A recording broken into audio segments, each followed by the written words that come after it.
یہ ہے مقبوض بلوچستان۔ آج جمعرات 27 فروری سال 2025 ہے۔ بلوچستان ٹوڈے سے آج کے علاقائی خبروں کے ساتھ میں ہوں آپ کا میزبان الیاس بلوچ۔ خاران پاکستانی فورسز کی فوجی جارحیت جاری، بولان میں ڈرون طیاروں کی پروازیں، بمباری کی گئی۔ خضدار گریشہ کا نوجوان لیاری سے جبری لاپتہ، جبکہ ملیر کا نوجوان طالب علم گلشن سے لاپتہ ہو گئے۔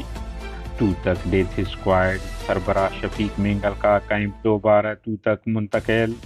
زہری جبری لاپتہ 8 افراد کی لواحقین نے 28 فروری کو مختلف مقامات پر کوئٹہ کراچی شاہراہ بلاک کرنے کا اعلان کر دیا ہے۔ مصنوع جبری لاپتہ ظہور بازیاب، 2 دن سے بند کراچی، کوئٹہ، گوادر، تفتان شاہراہیں کھول دی گئیں۔ لواحقین کا عوام سے دھرنے کو کامیاب بنانے پر اظہار تشکر۔ بلوچ یکجہتی کمیٹی نے بلوچستان میں فوج کشی، جعلی مقابلوں میں لاپتہ افراد کو قتل کرنے اور جبری گمشدگیوں ماورائے عدالت قتل خلاف کلا کیچ، بلیدہ اور کراچی میں ریلیاں نکالی، جبکہ بلیدہ میں ایف سی نے مظاہرین پر فائرنگ کی اور کلات میں نیٹ ورک بند کر دیا گیا۔ کراچی میں مظاہرین کو پریس کلب جانے سے روک دیا گیا۔ کلات بلوچ نسل کشی خلاف بلوچ یوتھ فورم کمیٹی نے ریلی نکالی، مظاہرہ کیا۔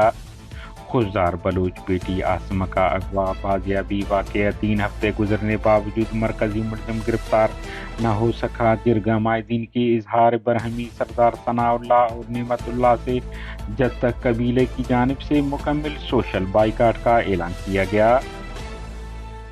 بلوچستان میں امن کی صورتحال انتہائی خراب ہے، بے روزگاری عروج پر پہنچ چکی ہے، عوام تعلیم اور صحت سمیت دیگر بنیادی سہولیات سے یکسر محروم ہیں۔ بلوچستان گرینڈ الائنس کا خضدار میں احتجاجی مظاہرہ اور پرہجوم press conference.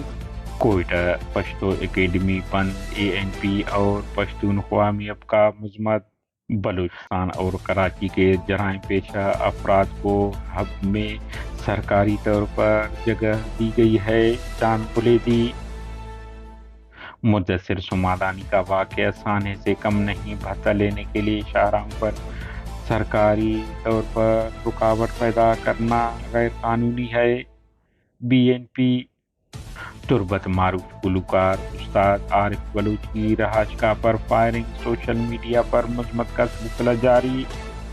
Uthal coastal high وے پر 2 بسوں میں تصادم، 3 افراد ہلاک، 8 زخمی، بعض کی حالت نازک ہے۔ ریسکیو۔ ریکارڈک مائننگ کمپنی کے زیر اہتمام نوکنڈی اسپورٹس فیسٹیول اختتام پذیر ہوا۔ خاران کے علاقہ سرگردان میں پاکستانی فورسز کی فوج کشی جارحیت جاری رہی، جہاں فورسز نے مختلف علاقوں میں چھاپے مار کر مقامی آبادی کو ہراساں کرنا شروع کر دیا۔ بتایا جا رہا ہے کہ فورسز نے گھروں میں زبردستی گھس کر تلاشی لی، جبکہ عام شہریوں کو تشدد کا نشانہ بنایا گیا۔ ادھر بولان کے مختلف علاقوں میں پیر غیب، کھجوری، بی بی نانی اور آس پاس کے مقامات پر بدھ کی صبح سے ڈرون طیاروں کی پروازیں جاری رہیں۔ مقامی ذرائع کے مطابق دھماکوں کی آوازیں بھی سنی گئی ہیں، تاہم اب تک ان کی نوعیت اور ہدف کے بارے معلومات نہیں مل سکے ہیں۔ کراچی ملیر کے رہائشی طالب علم یاسر بلوچ پاکستانی فورسز خفیہ اداروں کے ہاتھوں 25 فروری کی رات گلشن سے لاپتہ ہو گئے۔ بتایا جا رہا ہے کہ یاسر علی ولد سبز علی سکن جمعہ ملیر گوٹ کراچی، جو کہ بے نظیر بھٹو یونیورسٹی میں میڈیا سائنسز کے طالب علم ہیں، سوموار اور منگل کی درمیانی رات 10 بجے کے قریب دوستوں سے ملنے بعد گلشن اقبال سے گھر کی طرف نکلے تھے کہ راستے میں لاپتہ ہو گئے۔ کراچی کے علاقہ لیاری سے پاکستانی فورسز نے بدھ کی صبح بلوچستان کے علاقہ خضدار گریشہ سے تعلق رکھنے والے نوجوان صابر ولد علی دوست کو حراست میں لے کر لاپتہ کر دیا۔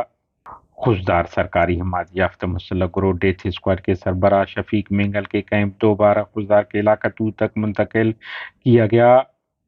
میڈیا ذرائع نے بتایا ہے کہ شفیق مینگل کے مسلح کیمپ کو سیکیورٹی خدشات کے باعث خضدار باڈری سے توتک منتقل کیا جا رہا ہے۔